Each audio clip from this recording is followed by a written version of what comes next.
what we're going to do is get started with a session on navigating the certification process. What we prepared for you today is the Colorado Department of Agriculture has a certification body, an accredited certification body here in the state, and that's obviously through the state of Colorado. And then we also have a private company known as Where Food Comes From. We have a few different representatives. We're going to start with internal inspector that we have on this Colorado Department of Agriculture side to talk about the certification process from the inspector point of view. And then after that, we'll have both Vinod and Ali who's going to present virtually for us as a certification specialist for Where Food Comes From, and talk about some of the programs that they offer, and also the point of the perspective of certification process from the CB side. So wonderful. With that, Brad, the floor is yours. All right. Just make sure you stay in the box. So I just found out. Stay in the box. It's a big box. That's a big batter's box. Anyway, yes, as McLean said, I'm Brad Spells with Colorado Department of Agriculture, and I've been asked to put a presentation on the certification process by McLean, and very honored he asked me to do this. And so I'm going to go through the certification process. It looks like we have tons of great speakers here today, and so I'm going to go through it kind of quickly, keep it pretty general. I also know that Where Food Come From, Follow Me Up, is going through some certification process as well. So I want to take any fire from their talk. So I'll keep some things brief and try to concentrate on the inspection process a little bit more. So starting off, my name again is Brad Speltz. I'm an organic focused inspector, and I have to figure out how to use this anyway.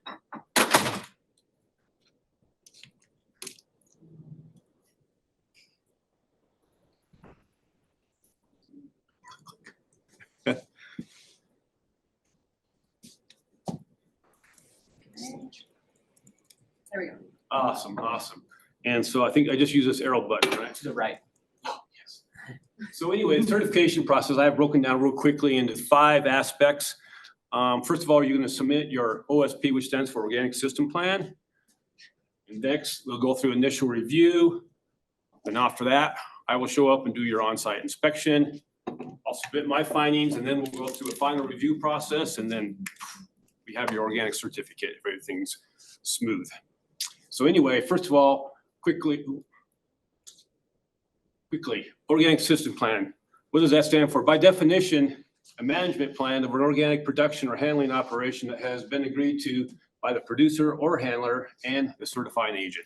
So basically, I like to describe that as, how are you going to be organic from the very beginning to the very end? How do you keep your final product organic? And that's your plan. How are you going to do that? Many things. It could be seed, sourcing of seed. It's going to include, I'm talking fast. It's going to include sourcing of seed or ingredients. How are you going to label a product? There's rules on labeling your product. Record keeping. How are you going to do your organic record keeping? What about buffers? If you're in a crop scenario, are they adequate? Storage, split production, organic versus conventional. How are you going to keep that segregated between the two if you're doing both? We don't want any cross-contamination. We need to eliminate that. And inputs, we're going to look at, it's going to look at fertility, weed, pest, disease inputs, and you're going to have that in your plan. It's all about transparency. You need to show what you're going to do. How are you going to be organic? Then go through initial review process where our office, the reviewer, the certifying body, which could be, in our case, it's going to be my office. They're going to look at, will it meet the organic standards? They may ask you for clarification or extra documents to meet that organic compliance. And then they send it out to me. Then I show up.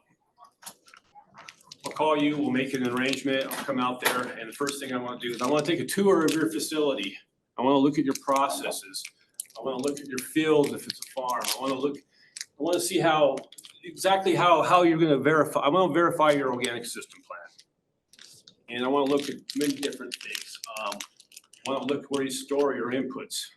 Where do you store your fertilizer? I want to see the inputs that you do use, that you stated in your OSP. Next, we also perform 2 audit exercises in addition to that, a mass balance and a traceback or traceability audit. The mass balance I like to equate to being an inventory.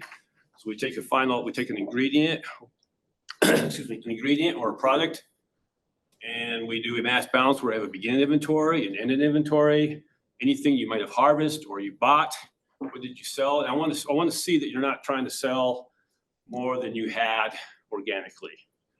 We need to maybe do 1 of those. We might do 2 of those on site. It could vary. And also the trace back. So I think of this as actually an organic document trail. I want to see paperwork outlining your sale of a final product, preferably, and trace that back through paperwork with a common link between the paperwork. So for instance, let's say we had a crop inspection and let's say we have an invoice or a settlement sheet.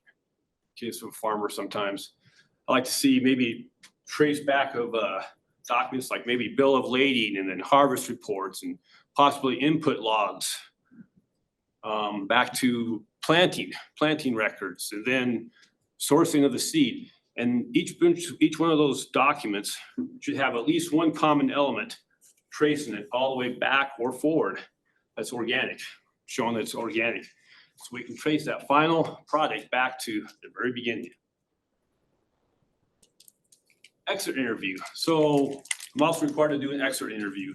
And just my summary of my findings with you. Are there any issues of concern? And I'll lay those out to you if there's any issues of concern. I like to think of them more as not red flags, but more like a yellow flag. Like it'll be determined by the final reviewer. Then I'll submit my reports for final review.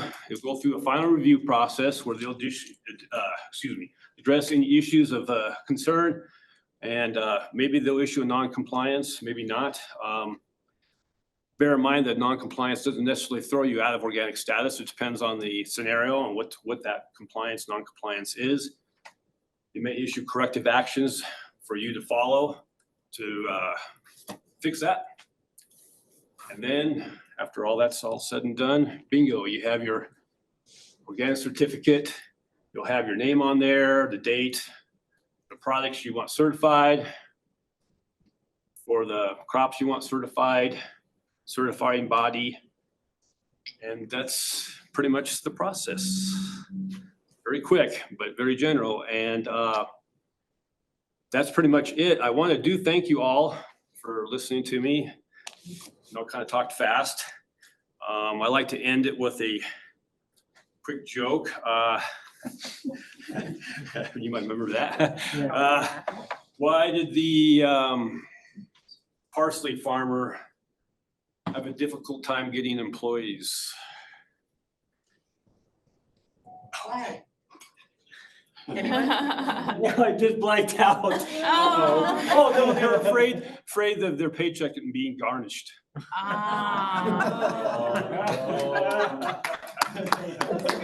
it. That's pretty much in a nutshell. Well, thank you. Thank you, Brad. Thank you, Brad. Appreciate it. Next up, we'll have the certification body based out of Castle Rock, Colorado. Nathan, do you want to start? And then we'll go to Allie. Okay. Yeah. Perfect. You have a couple slides. Yes. Okay. Perfect. There you go. Great. Well, thanks everyone, and thanks for your time and thanks for helping put us together. My name is Vinod Nagle, and I'm the director of the organic division at Where Food Comes From Organic. So we a third-party certification company. Our main focus, or one of our main focuses, is organic, but we also focus on a variety of other programs. And just in a nutshell, this is pretty much a lot of the programs that we focus on. The regenerative organic certification, we are an accredited certification body that we're able to kind of go through and walk clients through their process. And then the non-GMO project verification. We also have our own transitional certification program, as part of helping growers, a good amount of growers moving towards getting transitional grain, because larger entities want us to begin procuring those basically those types of products and grain, particularly for farmers within the Colorado and the Midwest regions. And we also focus on a program that actually started 3 or 4 years ago called Upcycle, where we work very closely with farmers that are basically upcycling grain. So they send this grain to breweries. Instead of composting the spent grain, they can actually turn it into an actual product fit for human consumption. So it all falls under the aspects of sustainability. And I think the most important aspects at where food comes from and what we really, really focus on is we really want to focus on and highlight the farmer, because that's very, very important. I think everybody, there's some consumers that feel like, oh, my food comes from Walmart, or my food comes from Target, or it comes from here, but they don't really understand what it really takes to produce this food. I just got back from a conference in Humboldt County, California, where we work with some dairy farmers. And it was just wonderful for them to see and for them to express how grateful they are for the work that we do in the industry, because we actually go to some of these farms and we spend some time creating a story, but to tell them the story of why they exist today and how many generations they've been around.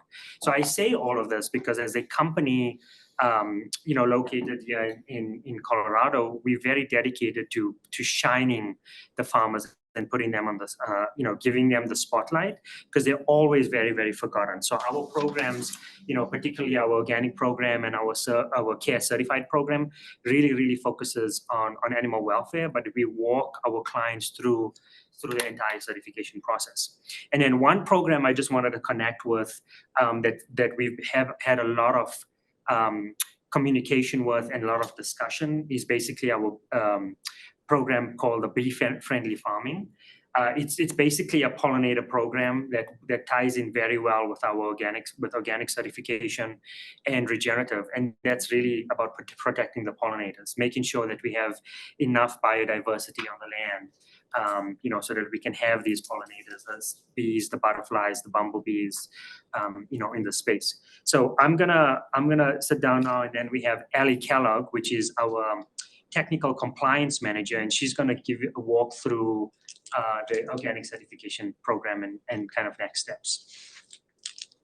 Do you want to control clicker with her, or would you want me to? Okay. Yeah. Wonderful, Allie. You can take it from here. Okay, thanks, McLean. Yeah, thanks, Vinod. Hi, everybody. I'm Allie. Sorry I couldn't make it today. I got COVID this week and thought it would be better not to travel. So we're going to talk about the basics of the organic program that Brad touched on, and then kind of dive into what certification looks like from our side and from where food comes from, how we set you guys up. So the basics are, we're talking about the National Organic Program, which covers farmers, ranchers, manufacturers, but also the whole supply chain. So it really is about working with other certified entities and building this organic supply chain out to maintain organic integrity. There are 4 scopes, and that's a word you'll hear a lot once you get into the program. And the scopes are crops, wild crops, livestock, and handler. So wild crops is kind of a strange one, but that would be like maple syrup or foraged mushrooms or something along those lines. So those things that aren't raised in traditional agricultural settings. So farmers can be certified to just one scope or multiple scopes, and it sort of builds on itself. Different regulations apply to each of the scopes. Do you want to go to the next slide for me? There you go. Sorry about that. Does that work? Yeah, I'll make it work. She is. Was that Allie? Yeah. Can you see the next slide, the cycle slide? Yeah, my cycle slide didn't show up. Did this slide, Allie? Yeah, that's the one. Yeah, it looks like Brad, so I'll be clear, Brad really dove into the inspection part, which is awesome, because we on the certification side, we use over 40 inspectors that go out on site for us and write those reports, give us our exit interviews with the findings, and really do that part for us. So the first step in being certified is choosing a certification agency and enrolling with them. So for us at Where Food Comes From, we have an online portal for that organic system plan that Brad was talking about. Everything is done online with us. And I was certified with Where Food Comes From for my farm before I started working for them. So I've filled this all out and I find it very easy to use. It's basically filling in text boxes, answering yes, no questions, and then drag and drop, documents. So we're really proud of that system. And it's a way that we can store your information year over year. So the first year you're certified with us, you're inputting all this information about what's going on your farm, what are you raising, what are you growing, what does that all look like? And that information is stored for the following years, because this is an annual cycle, so that you can just make tweaks to that, like what's changed, what new seeds you're using, what new crops you're growing, anything like that. So it's a really handy system that's all online now. So we start with the organic system plan, goes through initial review, and we make sure that it seems like you're going to be eligible with us, or that we have all of our questions are answered. The inspector goes out on site and submits the report back to us. We do a final review, which can be a little bit of back and forth. At that time, that would be when you receive any notices of non-compliance, which Brad alluded to, do not kick you out of the system immediately. It's more like, this is something we need you to resolve, and there can be different timelines based on risk factors and all of that. And once we go through final review and you get your certificate, it's sort of your golden ticket into the organic supply chain. So this is a public document that you can share with your buyers and share with other people that you're working with. Once you're certified, you'll also be entered into the Organic Integrity Database, which is a database of all the certified entities in the world. And so that's a way that other companies can find you, and you can verify that the people you're working with are really certified. So that's a really cool database because it provides so much transparency for the system. And so this cycle repeats year after year: OSP submission, inspection, certificate. And if we want to go to the next slide, I kind of outlined what, for crop growers and livestock producers, what are some core components of the regulation that you can think about, especially if you're coming from conventional production. For crop growers, it's like you're going to be using organic and non-GMO seeds. Crop rotation and other soil health practices are going to be outlined in your organic system plan. You're going to be using approved inputs for fertilizers, pesticides, all of that, or using approved practices that supplant inputs you might have been using in conventional production. And record keeping. So for organic, we do a lot of verification through records, and all of that is seen on site. As Brad was talking about at inspection, we really do go through, a year back of what was harvested, what was sold, when were these things done, how are you preventing contamination with either prohibited substances or non-organic crops. On the livestock side, it's about feed rations, outdoor access and housing requirements, and approved healthcare practices. So there's a lot of animal welfare standards kind of built in to the organic rule. And again, verified through record keeping in a big way. So if we want to go to the next slide, I just wanted to make sure I touch base on this because I know that the annual certification fees can be a burden for farmers, and it's like one of the reasons people are hesitant about getting into the program. So there is a cost share program where you are reimbursed 75% of your annual certification costs with a maximum of $750 per scope. So this is, let's say, if you're a cattle operation that also grows some crops for feed, you would get $750 towards your livestock scope and $750 towards your crop scope, and can be reimbursed for $1,500 per year. So this is every year. And I've linked the cost share at the end of this presentation too. And if you want to just show that last slide, I can show what resources I linked, and hopefully you can get this out to people. But it's our website at Where Food Comes From, and that's kind of the overarching all of our verification services. And then the cost share program, the database where all the certification agencies and all the operations are listed, and then the organic program website and regulation, which is a little bit dense, but there are some good resources available there as well. And yeah, that's it. Thanks everybody. And I'm happy to answer questions via email or hunt the node down before lunch today. Thank you, Allie. Really appreciate it. I will give one last little plug with the organic cost share program. Every year, at least right now, it's due on Halloween Day, so October 31st, just passed. And again, just want to reiterate, it is per scope. $750. So make sure if you're shopping certification bodies, look at, different fee schedules, ask them if this includes, essentially just the certification fee. Is there inspector fees, or are there material review fees or anything else? Dig into that as you inquire with what certification body you want to go with, because everyone has the liberty of doing it different. So it's only once a year, so we have to wait another year now till. Yeah, so what you'll need is the invoice and then your updated certificate, and that's what you're gonna provide to your FSA office, and they will then distribute the money. It's not through your certification body, it's through your local FSA office, even if you're not a farmer.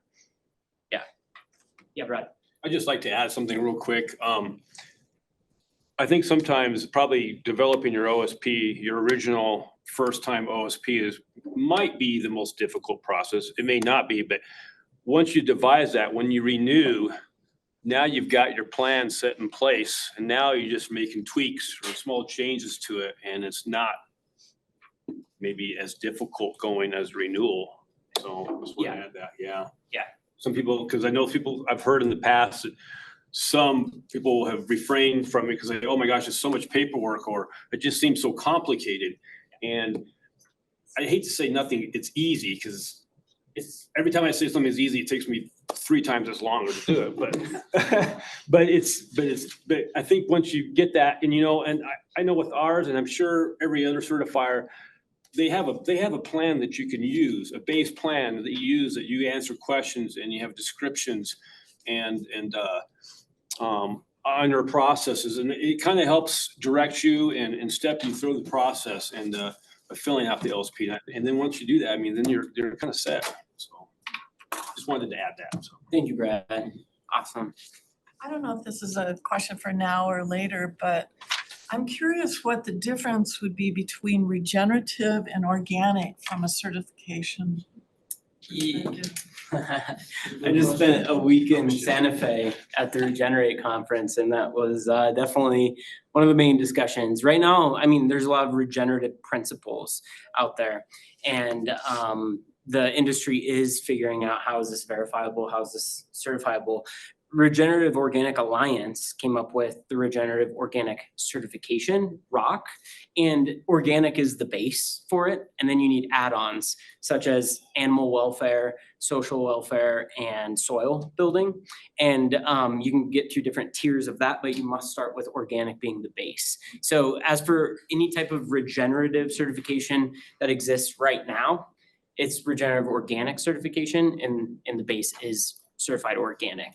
One of the folks involved with the Regenerative Organic Alliance, Annie Brown with Rodale. Yes. So they were very instrumental in that. Yeah. But right now there is USDA certified organic. It's a program from seed to shelf. There is regenerative organic certified, but it is not a federal program. It's not really codified. It's industry getting together to set some principles and some rules. Yeah. And you also have the STAR program in Colorado. Yes. So what about private programs like Regena Agri? That's something I don't think I'm qualified to speak on right now. Is that a certification process? Do they apply and get through? It seems like it would be similar to like Savory Institute's land to market verified. And so it's essentially verifying that ranches are meeting their definitions for what regenerative grazing would be like. So would the state be open to those private standard holders that have? The marketplace is open Yeah. to it if you can convince the consumer that your seal is a credible seal. And there are a lot of private seals like that. So as long as it food went through the products. ANSI process and it's open to public. Right, but as far as a federal program or government program goes, you have USDA certified organic and the National Organic Program. Yeah.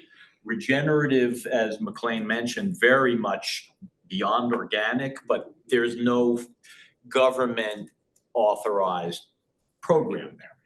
But again, an industry group, the Regenerative Organic Alliance, is a bunch of companies that have put together best practices to try to create a certification program, but it's still marketplace based as far as, and it took the organic industry years to get a law which passed in 1991, and then it took 10 years for that program to be implemented. And in 2001 is when you saw the first USDA organic seed. Wonderful. Well, with that and being mindful of our timeline for the morning, Steve, I'll hand it over to you. I don't have the agenda in front of me. Who's next? Thank you, McLean. We're going to introduce, we have a visitor from Nebraska with us, and we're really excited. You know, I started out my career as an extension agent, but it was a little bit unconventional. I actually didn't drive around in a pickup truck. I drove around in a Volkswagen, putting in food gardens in low-income areas of the city of Philadelphia. So, but the difference that it made in those neighborhoods to create little local food systems. So that was my extension agent experience way back in 1984. So it's nice to come full circle and to be working with USDA now with a lot of organic background and really promoting the opportunity for organic agriculture. Now, there are some really amazing people in this room. I mentioned Annie. We have Byron from Savory Institute, so he's going to talk a little bit about that. And at lunchtime, we've got some organic sandwiches coming in from Organic Sandwich Company, and we think it might be a nice opportunity if you guys want to hang out. We're also going to do some tours, but it might be a good place everybody just introduces themselves for a moment, so that, you know, part of it is this networking. I got to meet Andrew Bish working with Mara Spiegel and the NOCO Hemp Expo. And we think that hemp is a great crop in the Plains states. But more than that, when I reached out to Andrew, he said that he also is quite interested in organic agriculture and the transition to organic. And we recently hosted a webinar that Sarah Hinckley was also a part of on technology, because part of our beliefs is the rebuilding the soil using traditional methods, but matching that with cutting edge technology is really where we think organic agriculture can go. And Andrew, you gave a great presentation in our webinar, and we're going to reprise it here a little bit updated. So if you want to come up, I believe you're on. And I should say Andrew is with Fish Enterprises, which creates some very cutting edge agricultural harvest equipment. And you want to come right here in these marks. Okay, here's the And you're good. Just 1 second, and we'll pull up your. fantastic. So hello. I'm with Fish Enterprises in Giltner, Nebraska. I also started a company called Hemp Harvest Works. We sell harvesting equipment. I founded a company here in Colorado, Global Fiber Processing, and we do some hemp fiber processing. My interest in hemp has a lot to do with the transition to organic. I come from a long line of farmers, and where I come from, there's not a lot of options. You can grow corn, you can grow soybeans, you can try to grow something else, but you got heavy trucking fees if you want to do those types of things, and it's very onerous.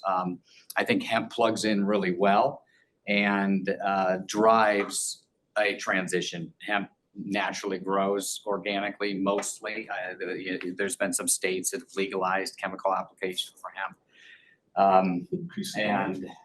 But regardless of that, it grows very well without that. So people that adopt hemp, I oftentimes see move towards more organic practices on the farm.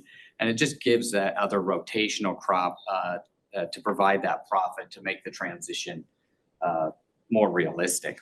So we'll give them a minute. I'll also talk about real quick while that's pulling up. I'm the president of an organization called the Hemp Feed Coalition.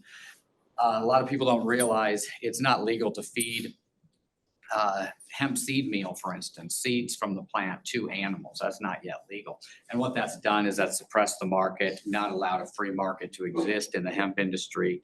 And once we open that up, then it becomes a real option for farmers, because the marketplace is just not big enough to make it a true transition crop today.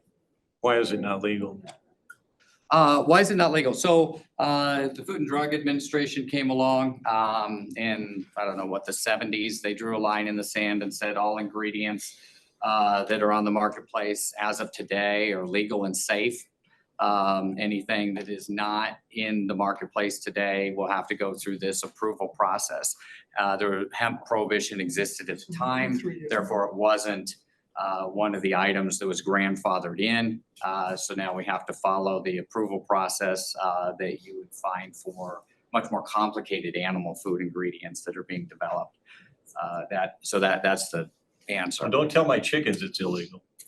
Yeah, no, and we think that we'll have by the end of the year or the beginning part of this next year, an egg-laying chicken application approved by the FDA and have those animals be able to legally eat that, which opens the door for more growth of hemp grain and again, the ability to provide farmers some solutions.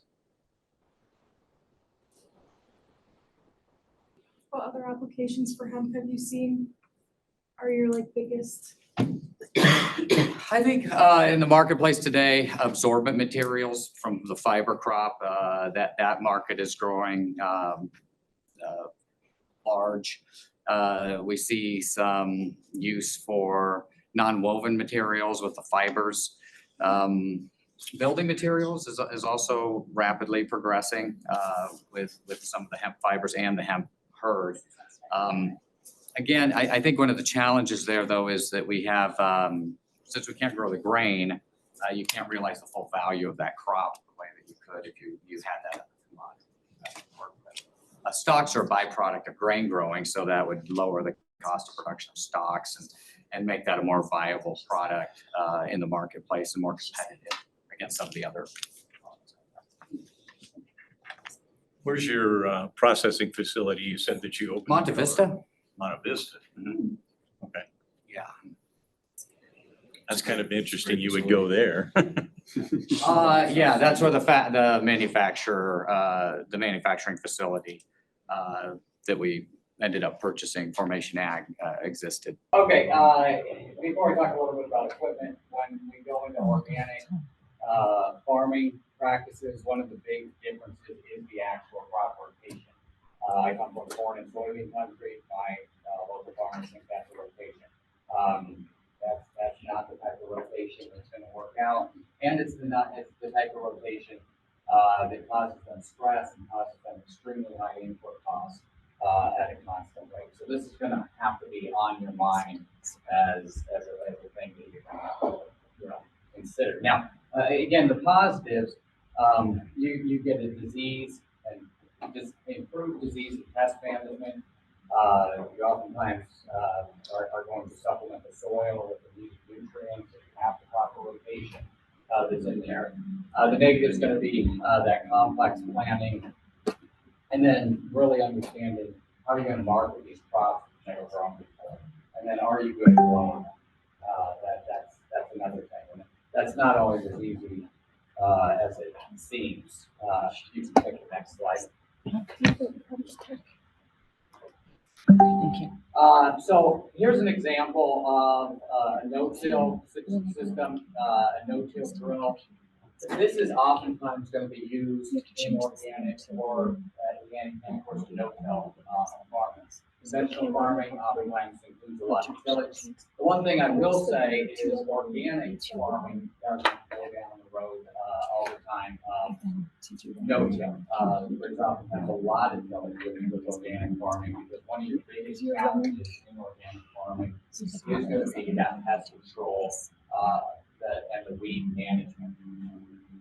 So some of the advantages here, you can reduce soil erosion. You can actually increase topsoil. That's one thing that's exciting about no-till. The negatives are going to be some of those weed challenges, how to deal with what the no-till crops are that you're putting in there. There's hundreds of different varieties of crops you can use as cover crops, and what grows well in your area, what benefits the crop that you're growing, those types of factors all play in. How much water are those items going to take? How much water do you have? Are you allowed? Those are things to consider. If you go to the next slide, what you'll see is, did we go past the crimper? So Yeah, that's a crimper and a planter. This is just the crimper. So this is a way to handle cover crops, and ultimately terminate them. What we see, oftentimes in traditional agriculture is the termination of crops through products like, well, does anybody know what the #1 terminator of a crop is? A defoliant that's used widespread throughout the country. Glyphosate. Glyphosate, Roundup, #1 most used application for eliminating a crop, even sometimes in no-till situations, we've seen that. This is a better way of doing that that allows for that crop to be destroyed. It's called a roller crimper, and all it's doing is it's crimping down the plant and ultimately causing it to die naturally. As we go to the next slide, what you'll see is combining these two things, and that seems exciting unless you've ever used two pieces of equipment at the same time, and then you realize you really have to figure out what that timing looks like, because you may want to run faster with the crimper than you can with the planter, those types of things. So getting that timing worked out is important. But the advantage, if you can't tie two pieces of equipment together, you oftentimes have that less soil compaction. You're also going to experience less fuel usage as you're going through the field, and again, killing two birds with one stone there. On the next slide, we've got just some examples. I got two examples here of some mid-season cultivators that agitate the soil. This is going to be something that you're typically not going to use in a no-till situation. This is going to be heavy till. Well, not even necessarily heavy till. The ones that I'm showing here, the Einbach Chop Star and the Arrow Star, they are both semi-light till applications. If you skip forward a slide, you'll see this other one made by Einbach, and if you go one more slide, you'll see a little. Oh yeah, I don't have the video. I forgot. But they're going to agitate the soil, which does affect your soil biome, especially from a topsoil standpoint. This is another example of doing cultivation more precisely with operators. So we see some of this in vegetable growing. We see a lot of this in Tennessee, Kentucky, small acreage crop areas. What's the downside here? Well, again, you have that soil disruption, which may not fit into what you're trying to accomplish, but maybe it does. But also, you got to have an operator. You got to have somebody running the tractor. You have 2 or 3 guys sitting back there doing precision weeding. Now, the other advantage is it's low cost, so you got a lot lower cost than a couple other pieces of equipment that we'll talk about here. I think we go to the next slide. Oh, did I do that? No, I did. Okay. This is cool. Flame weed control. So actually burning weeds. There's some application for this. Again, not safe if you're doing no-till operations. You're going to have too much material down there. You're likely going to start fires if you don't have. So what are some downsides to this? Well, you're carrying propane tanks on the back of the tractor. You're working with fire. It's not. There's a lot of ways to make this safe, but you have you have live fire and you've got gas tanks, and if you look, you're not very far from the cab of the tractor. So if something goes wrong, it can go wrong very, very quickly. There's not a lot of stories of people dying doing this, but you know that the more and more often we do things like this, that you will experience that. But companies have been working on trying to improve these systems. Next slide. So this is an example of taking it to a completely different level. You've got the laser weeder. This is from a company. I forget what something robotics, carbon robotics. That's who they are. And what this is doing is it's actually going through and they can identify the leaf structure of the plant that they want to keep. The computer analyzes each one of these plants as they're going through the field, and then they are going to send an electronic signal, laser really, that's going to zap that plant and kill that off. So you don't see the same fire hazards. machines like this are very costly. That's probably one of the worst problems with it is there's no level of, it's expense. It's expense after expense. And we still haven't worked out exactly what all those costs are on a per acre basis for energy to see how efficient and effective that is. It's also pretty slow. But again, you have to look at what are the trade-offs. So a machine like this, you may be able to run day and night to keep it going, to keep up. But they're not fast. I mean, you're moving through the field at incredibly slow speeds to the degree that if you're driving the tractor, you can literally take a nap by the time you probably got to the end of your row, depending on how big that field is. We move to the next slide there. This company here, this Stout, they're based out of California. They work with a lot of vegetable growers out there.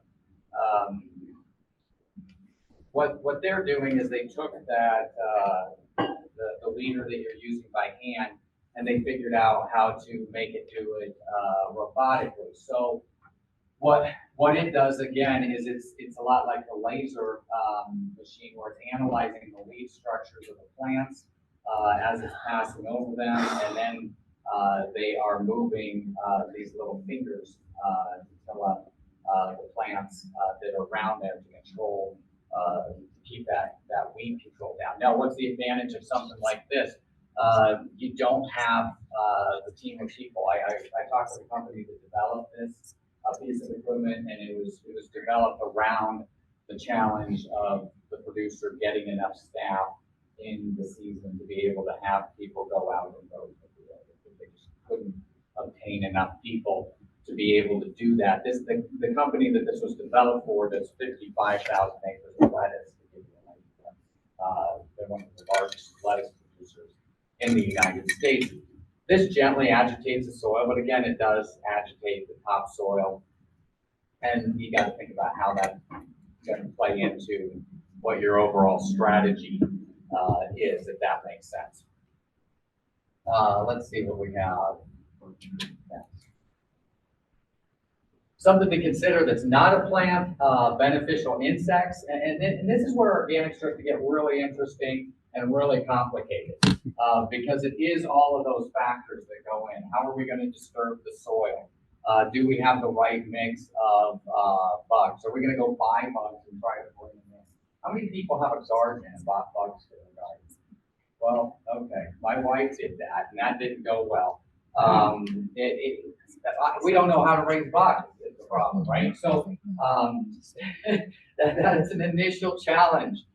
Even if you get these things in, and then thinking about a farmer trying to get enough bugs to satisfy, hundreds of acres, and you get the wrong bug, and now you decimated other bugs. That's not ideal. So what we see is how do we bring bugs into this? How do we bring the good insects to keep the bad insects out? And that goes a lot with the farming practices, and some of what we see is border areas where people are doing pollinator plants in borders of organic property.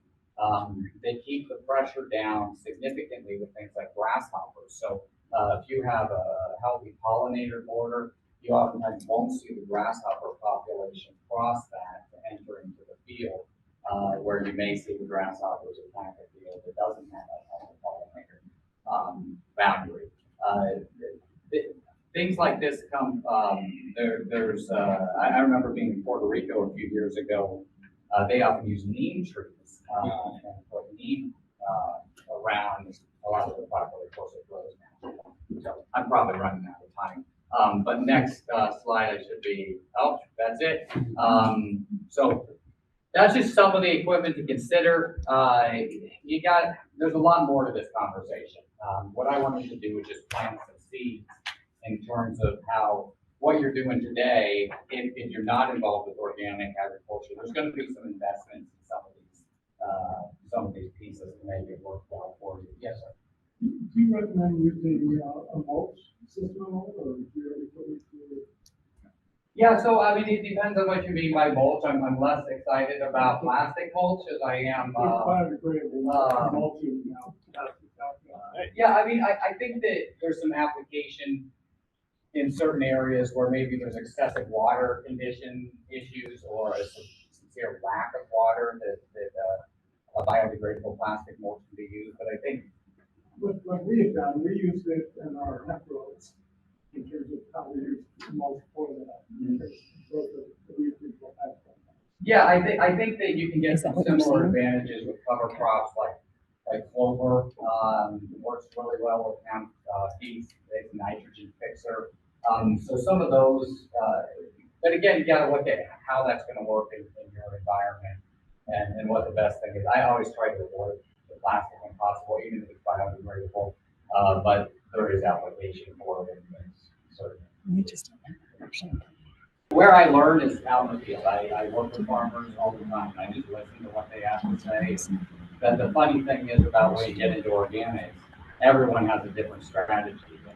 And that's part of the good, but that's the challenge because what's the strategy that's going to work in your microclimate with the crops that you're working with, and it may not be what works 10 miles away. Thank you. Yeah. Yes. There are some restrictions on I'm just saying, oh yeah, the other side. Just,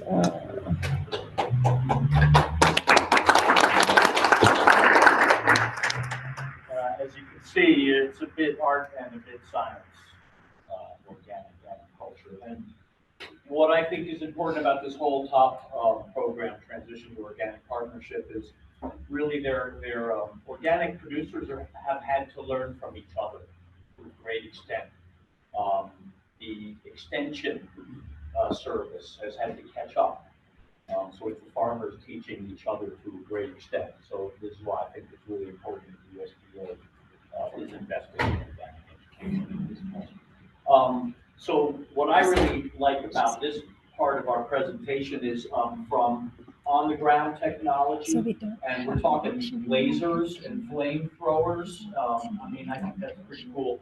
From that, now we're going to talk about robotics, and we're going to talk about drones, and how that can be really useful too in helping with organic agriculture and also monitoring those fields on a much more specific basis. And I want to introduce Sarah Hinckley, who is the CEO of Barn Owl Precision Agriculture out in La Junta, Colorado. She works with small, mid-sized farmers and also organic growers. And some of her equipment and some of her technology and approaches are really, really interesting. Where is Sarah? Sarah, stay away. Stay in your yellow box, please. Hi everyone, thanks for having me. I'm Sarah, CEO and co-founder of Barn Owl Precision Ag, and we got started originally in La Junta, Colorado, flying drones over farm fields to look at areas of opportunity, so irrigation leaks, missed plants, areas where the land is a little bit different. And as we were doing that, we continued to do it in San Luis Valley, the West Slope, northern Colorado. Our growers said the information and the maps are great, but we need help to go out and solve these problems. So we need labor, or we need some sort of tech that will go and fix the irrigation leaks, or spray something for the insect and disease. So in 2021, we decided to explore the robotics application of it, and we developed small farm robots that now go and perform weed control. This is spraying, they do harvest support, planting, and then in the future they will also soil sample. Your next slide. So this is kind of how they look. They are built on a foundation of soil health, so they're very lightweight. They're about 3 foot by 3 foot. They weigh 125 pounds, so less than I do. They are able to operate in light rain. They create little to no soil compaction, and then they pull an implement that does different tasks. So the unit itself is fully autonomous, and then the autonomy continues behind in the implement. The kind of transition to organic focus and the organic focus is in the no-till, reduced-till approach. The implements, they either cut the weeds or they stab them, similar to a handheld mechanic. The precision spraying application, we know the organic inputs are very expensive. And so they spray just either the root or just a specific section. And that is all done with the help of the drone analysis. So the way the whole system works is we go to your field, we fly the drone, we collect that map. From that map, we have the location of every single plant, every single row on your field. And then you as the farmer tell us what to program into the robot to go and do. So we don't make any decisions. We aren't agronomists, although we have that support through the regions, through the extension offices. And so you tell us what you want the robots to do, and then we program them to go and do that work. The idea behind this is to reduce the difficulty and the burden in transitioning to organic, but also reduce labor costs, because transitioning or just being an organic producer can sometimes be a lot more expensive than conventional and traditional methods. And so since 2021, we've been working with these robots in La Junta, the same kind of regions that we have been. La Junta, San Luis Valley, the West Slope, and then this 2024 season, we will be up here in northern Colorado, in the Brighton and Fort Collins area as well. We've learned a lot in doing this, so it is not easy. The challenges that Andrew just spoke about in maintaining your regional specific pest management or your climate. And so the beauty of this unit is that it is cost friendly, designed for small and mid-sized farmers. But it also can do many different things, either at once or each, the sprayer can be pulled and then the mechanical weeder can be pulled. And then it can go and take a bunch of soil samples so that you have a better understanding of the inputs that you should be putting in different sections of your field. We can go to the next slide. There it goes. So this is kind of just a before and after. This is our older unit in Orchard in Canyon City. That's just the kind of straight no-till, let's cut it. The implement on the left, that's an early version as well. So that one is designed to fit in 30-inch rows, but we can also go lower in 24-inch rows or 22-inch rows. And on that implement on that side, there's the mechanical cutters. And then it's very hard to see, but there's also the kind of the stabby mechanic, and then where that white box is, you can put your inputs, your chemicals or other sprays, and then it can go through the tubes down to your own specific decision on what and how much you want to spray. So the other interesting thing about our approach is that we can manage many different rows of different crops at one time. So if you want to plant for crop rotations, a single row of broccoli, a single row of corn, a single row of something else, we can manage all three of those different rows all at the same time. You have your clicker? Yes. Let me try. And just a second. Okay.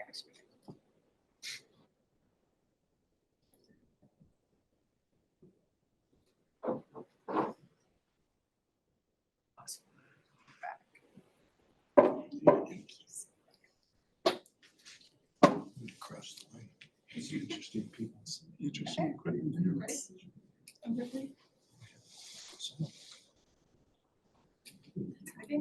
Oh, wait. I am, it is not. Okay. There it goes, I think. So this is, Andrew mentioned that Gartman Robotics laser weeder.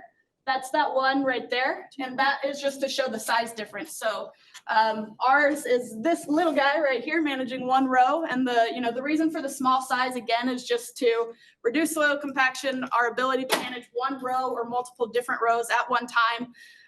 And then it's just cost friendly for the small farmer. So you don't have to have that machine last I heard is $1.4 million.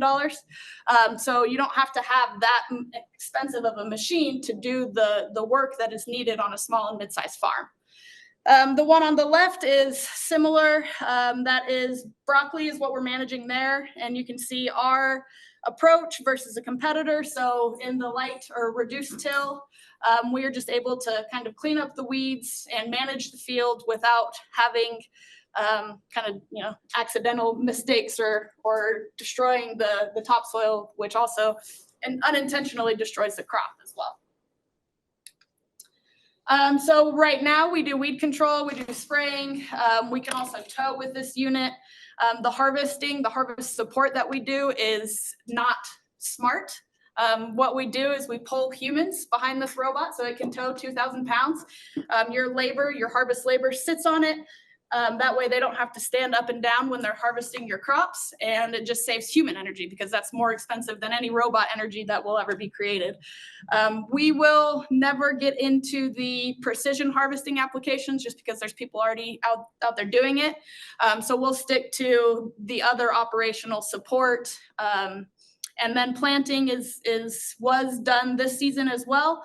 And then that just allows us to plant single rows, triple rows, however many you'd like to kind of manage. And then the drone application is the data part of it. So we talked about record keeping earlier. This robot is always collecting data, is always keeping these records. And so we have the ability to have that proof of anything and everything that you'd like to send off to whomever needs it.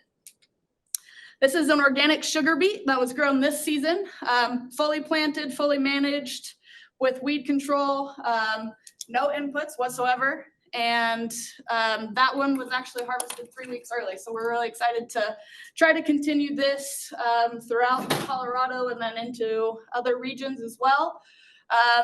So this season, this soil is actually in the extension office at CSU San Luis Valley. You can see how rocky that is. And so we've managed many different soil types, the rocky soil and the SLV. Also, 3 miles down the road is very kind of nice, not rocky soil. So there is different challenges in having these soil types in a very small region. That is that rocky soil there. That is on the left, you can see where the weeds are probably going to try to kill this crop. Our systems come in, and using the drone technology, the robot, the combination of it, we are able to save that crop. And that was actually green beans, the sugar beets that you saw that we ended up harvesting, oats, and some peas as well, all grown in that one tiny section as well. So that one was at the CSU Research Center. This is the different sizes. So they are small. They're called autonomous nano tractors, which are ants. So the ants come into your field. Sorry, you're good. So yeah, just showing you the difference in size. So the small one in the back there fits in 22-inch rows, the bigger one, 30-inch rows. So we're able to manage the different season growth. So sweet corn and commodity corn we work in. We can't get this big guy in there late season. So we send in the small ant to go and do whatever work might be needed. We operate in a shipping container. So we show up in a shipping container. We deploy the robots. We fly the drones. We do incorporate spray drones if needed. The analysis is done and the computing is done in the container. And then we can either leave the container on your field. If you're a big grower or if you're a small grower, we go to your neighbor, do the work, and then you don't have to worry about any risk in the capital or financing or anything else. It's just a per service or per acre service charge. This is kind of the drone analysis of it. So we're looking at the weeds, which is pointed out right here. Potential tractor issues in the middle there. So just causing some land management concerns, and then irrigation concerns on the left. So the drone analysis is able to point all of that out.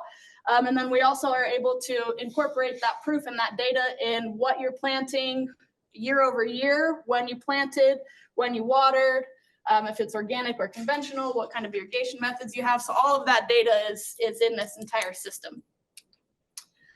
This is some of the analysis done in the vision system. So using our technology, we can see the crops versus the rows, and any kind of misplants or any other areas of concern that might come up for you. Same thing, just closer. That's the drone analysis. You can see the detail in that image. So we incorporate this image, also the satellite imagery. So it's kind of a more holistic approach for you. This is more of the analysis side of it. In this picture, it's kind of hard to see, but you can see a worm in there.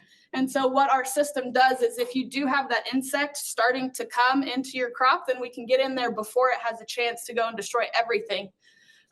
And so the more often that we do the analysis, the better off we'll be, and the reduction of inputs or other costs are translated throughout the entire operation. That's hemp on that side, in the San Luis Valley many years ago. And so for us, we talk about the transition to organic. It's not one solution.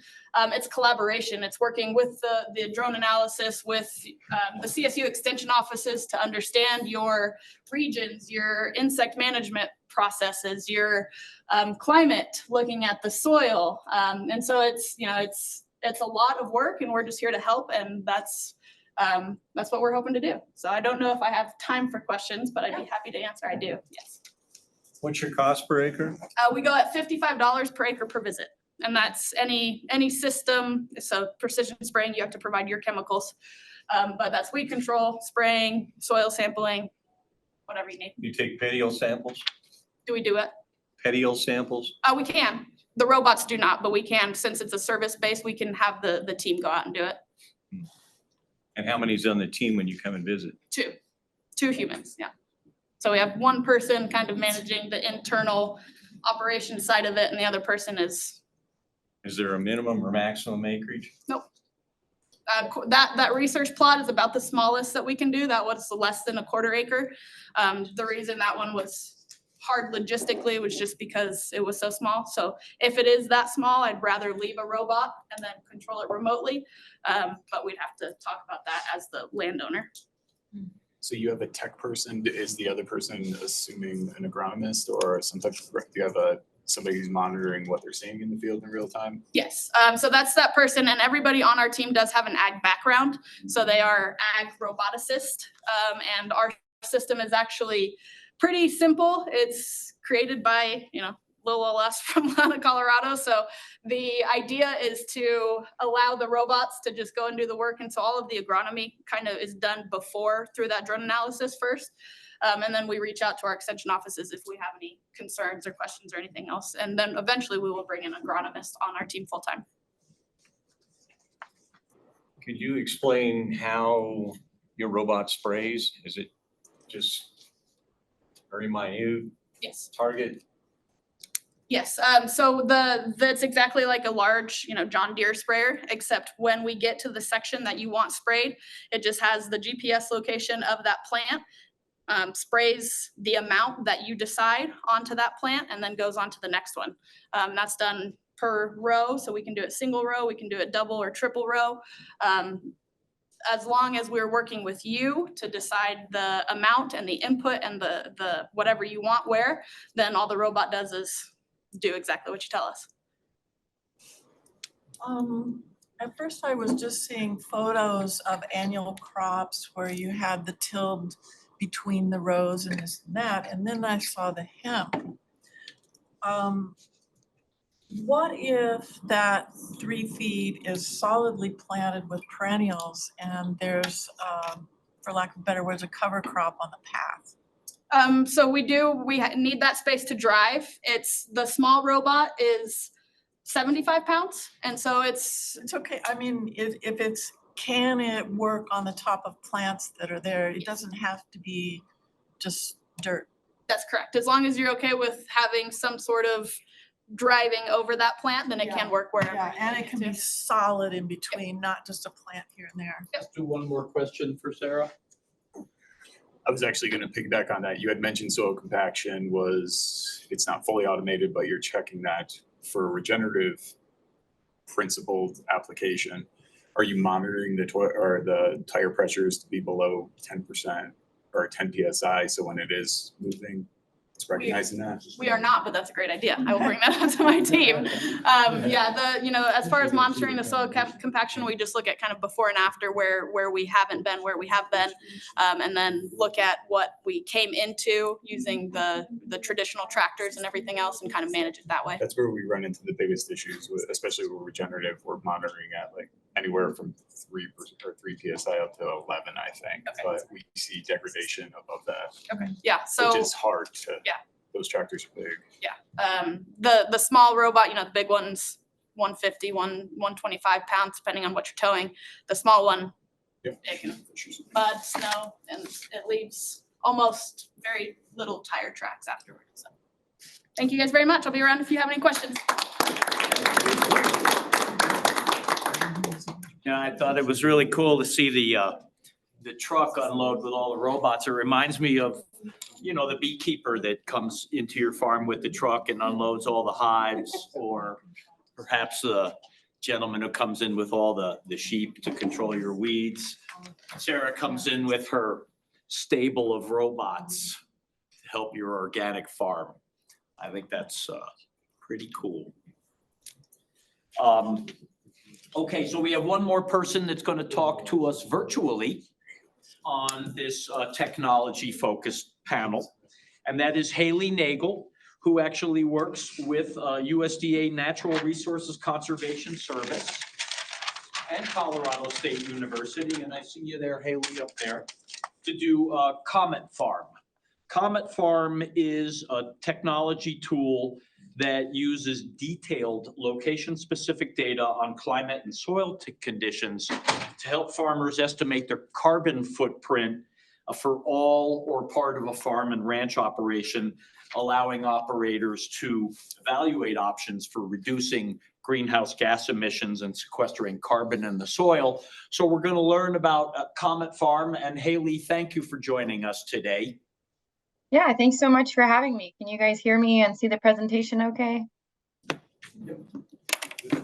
I heard a soft yep. Okay, so thank you for that introduction. My name is Haley Nagle, and I am the Outreach and Education Specialist at Colorado State University for the COMET Farm team under the leadership of Dr. Keith Paushin. And I'm going to provide a brief introduction of the COMET Farm tools, carbon sequestration, greenhouse gas mitigation in agriculture, and specifically the tools related to conservation planning and that mitigation, COMET Farm, and I will demonstrate COMET Planner, which is the simpler tool to use. COMET Farm is a bit more complicated than COMET Planner, and so if you are interested in learning more about that, we do offer training, so I'll show you exactly where you can access those weekly trainings. I would like to preface that while I do have a background in ecology, entomology, and education, I am not a soil agronomist, but I've learned a lot with my time at CSU, and especially in relation to COMET Farm. So I am presenting on behalf of my team here on the left, and as always, we'd like to extend a special thanks to NRCS and the USDA Climate Change Office for their continued support, funding for the development of the COMET Farm tools. So brief background of the tools and how they came about. USDA Climate Change Office and NRCS took things beyond the 2006 IPCC methods to develop what we call the Blue Book, which I will show you in a few slides. Which is a methods document that defines the equations, the methods, and the models used to quantify agricultural emissions related to conservation practices in agriculture. And so the COMET tools, COMET Farm first and later COMET Planner, were developed as a function and in parallel with the Blue Book document. So we've got a wide breadth of users. Since we launched in 2015, we've seen over 6,000 users for COMET Farm and 53,000 sessions for COMET Planner, which I will show you all about COMET Planner when that launched in 2017. And these users are going to range from farmers and ranchers to conservation planners, higher education groups, businesses, and I will show you a few who have been featured. Oh, there we go. In our quarterly newsletter, where some users who are very excited about using the tool and sharing what they've learned from it, we've featured in our newsletter, which the next one will come out in December, which there'll be lots of new information regarding the tools in that as well. The COMET tools are really a nexus for greenhouse gas mitigation in agriculture and is used by various federal and state level programs. Most recently, the USDA is requiring, where applicable, all partnerships for climate smart commodities tools and programs to use the COMET tools where they're applicable. And so COMET Farm has also been used in other state level programs like the California Healthy Soils Project and a few others. There have been a few carbon markets that have used the COMET tools in the past and are still using the COMET tools. However, COMET Farm, COMET Planner, any of the COMET tools are not carbon credit tools, nor do we advise on carbon credits. It is solely, the COMET tools are solely an estimation tool that follows the methods that are defined in that USDA Blue Book document. So if you do have questions about carbon credits, we really would like those to be pointed to those companies. So we can access the model, both of the models through these URLs. You can actually take a shortcut from COMET Farm to get to COMET Planner as well, but we're just going to show you COMET Planner today. And both of these tools are set up in a conservation scenario analysis, so comparing two different time periods, before and after of the change in management. And COMET Planner, what we're focused on today, was created a little later as a simpler tool for regional assessments to visualize the general benefits of implementing these conservation practices. And these are going to be specific to your state and county. And so what exactly are the COMET tools assessing or estimating? So we are looking at the top 30 centimeters for any soil-related emissions assessed in the tool. We're looking at the top 30 centimeters. And so in this example, which we can look at in COMET Planner as well, is if we reduce our tillage from intensive to no-till on 60 acres of a corn soybean field in central Iowa, that is the equivalent of about 52 metric tons of CO2e annually, which we can also simplify that in terms of removing the emissions from about 11 vehicles for 1 year.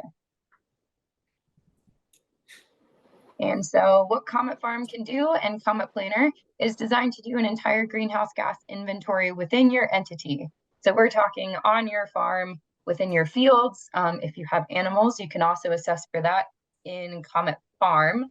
You can also assess for some animal adjacent practices like prescribed grazing and silvopasture in COMET Planner. And so within COMET Farm and COMET Planner, we're focused on the three main greenhouse gases associated with agriculture: methane, carbon dioxide, and nitrous oxide, although COMET Planner is only going to focus on CO2 and N2O. And so a colleague of mine, Amy Swan, developed this little cartoon to visualize all of the sources and sinks that can occur within your farm gate. And if we take a mental screenshot of these little arrows, we're gonna see a little bit of this on the COMET Planner report as well. The COMET Farm report goes into a little bit more detail. So if you're interested in that, again, I'll show you where you can access the training. I keep mentioning this Blue Book document, which is the USDA peer-reviewed methods and models document, which is available for anyone to access for free to download. And again, this defines all of those methods and models that go into COMET Farm and COMET Planner. Side note about the Blue Book document is USDA regularly undergoes peer-reviewed sessions to update and maintain the methods that are included in this. And most recently, we are going, well, I say we, USDA will be releasing the updated version of this at some point this fall. We're on the edge of our seat for that to be released. And as soon as that is released, then COMET Farm, our science team, will implement those methods and models. And so we've got soil-related emission models. Those are going to be calculated using the DACENT model. We've also got livestock-related emissions only in COMET Farm.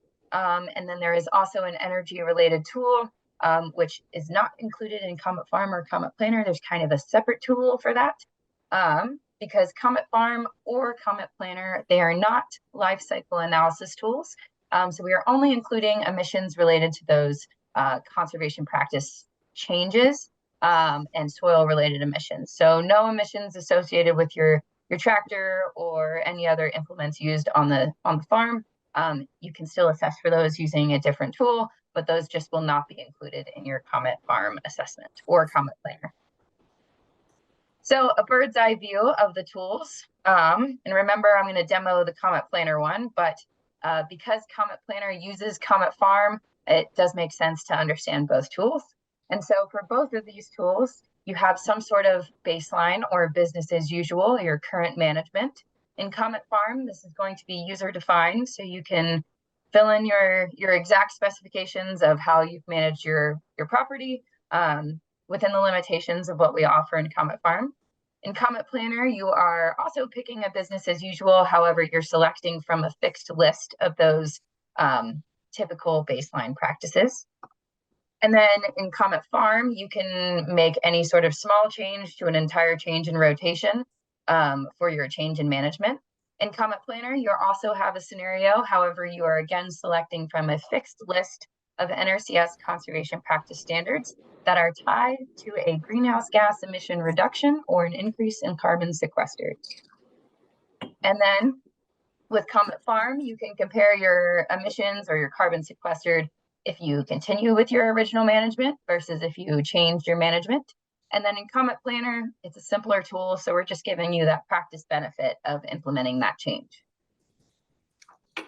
And then a quick comparison of those tools before we hop into COMET Planner.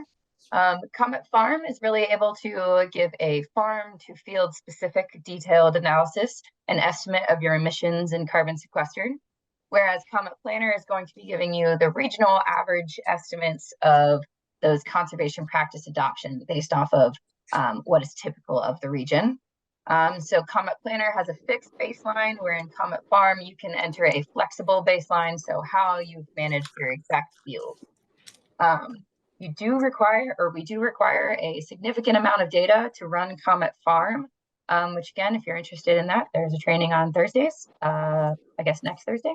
And then for COMET Farm or COMET Planner, all you need to know is your state, your county, what conservation practice you'd like to apply, and how many acres you'd like to apply it to. So because of that, it is quick and easy to use and takes about 10.5 seconds to click through all 4 of those sections to generate your on-the-fly reported values. COMET Farm does take a little bit more time to enter because you do have a lot of history to enter. And if you're interested, you can access both of these tools through a kind of API backdoor entrance, which I will not be showing today, but if you're interested, let me know. And so let's hop into COMET Planner. So to get to COMET Planner, I have just gone to comet-planner.com, and you are greeted with an introduction video, but we'll skip that because I'm going to walk through everything for you. You'll enter a project name, which I would recommend doing. It's technically not required, but just for your records later on, it's nice to have that. Short and sweet would be my recommendation on that. And then you select your county and state. So I'm going to pick where I'm at in Colorado. I'm just up in Larimer County, around CSU. Where am I? There we go. Okay, and then you select your class of conservation practice standards. So I'm going to go with the typical cropland management, but if you notice, as you switch through each of these, you toggle through those classes, you get a different set of practice standards that you can select from. You can select as many or as few as you'd like, but before you can select multiple ones of these, you do have to select an implementation. So I'm going to do cropland management, and let's say we are going to reduce our tillage. So I'm selecting CPS 329. And here is where we are selecting our implementation and our baseline. So our baseline here is I'm going to assume we're switching from intensive till to a no-till or strip till on a non-irrigated cropland. If you'd like, so I'm going to unclick this so you can see it add. So as soon as you step in it, select an implementation, it populates your table down in number 4. But if you'd like to, you can select as many or as few as you'd like. For simplicity's sake, I'm going to keep it as 1. And then if you didn't mean to enter that one, you can either unselect it up in step 3, or you can hit the little trash can. If you'd like to learn a little bit more about that NRCS conservation practice standard, we've got a little info button that you can read the full, very long NRCS prescription for it, or the 1-page COMET Planner summary, which gives a very brief summary of how that is, definition of it, which is pulled directly from NRCS, as well as how COMET Planner is modeling that. So I'm going to head back here and cancel that. And then we'd like to enter our acreage. I'm going to do a nice solid number of 100 acres. So as soon as you enter the acreage, we generate your on-the-fly reported values. This is on the fly because everything was modeled through COMET Farm, that farm to field specific other tool in the background for it was modeled for each of the major land resource areas, which there are about 280 of those.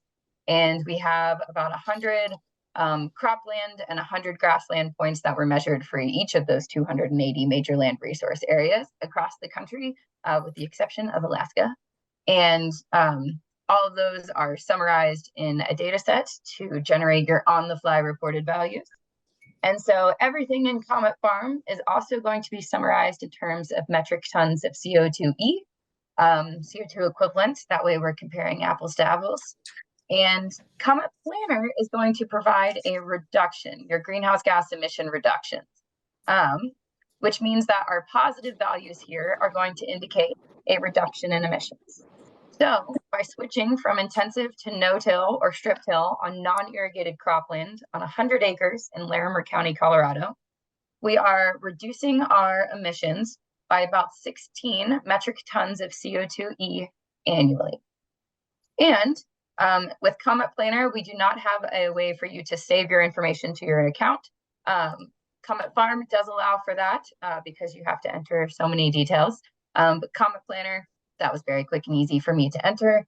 So while we don't have an account for you to save it to, you can download your reports for your use later on, which I would recommend doing, because as we regularly update the data set behind COMET Planner, or NRCS updates their prescriptions, your values might change slightly. So it's nice to know when you ran the last model run.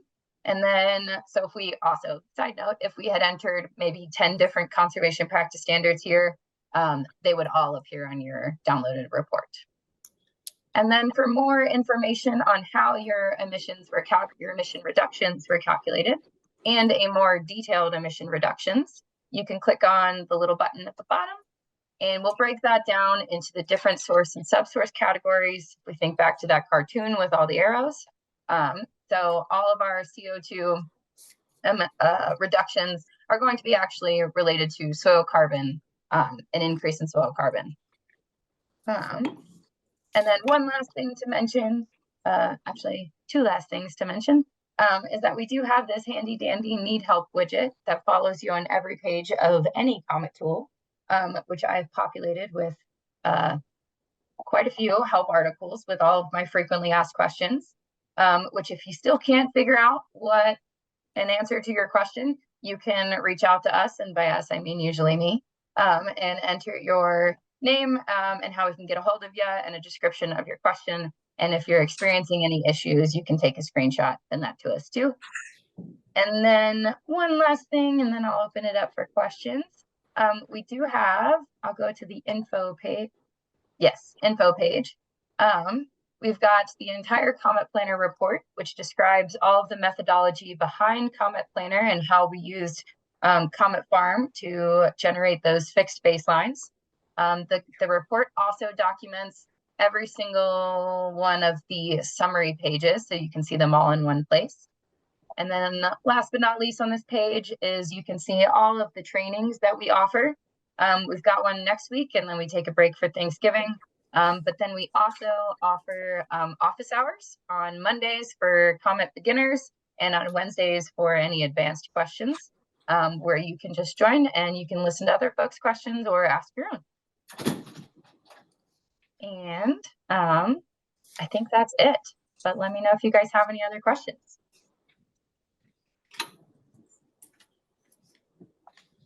Well, thank you, Haley. Really appreciate it. In the interest of time, what we'll do is just have you directly email Haley so that we can move over to the next speaker.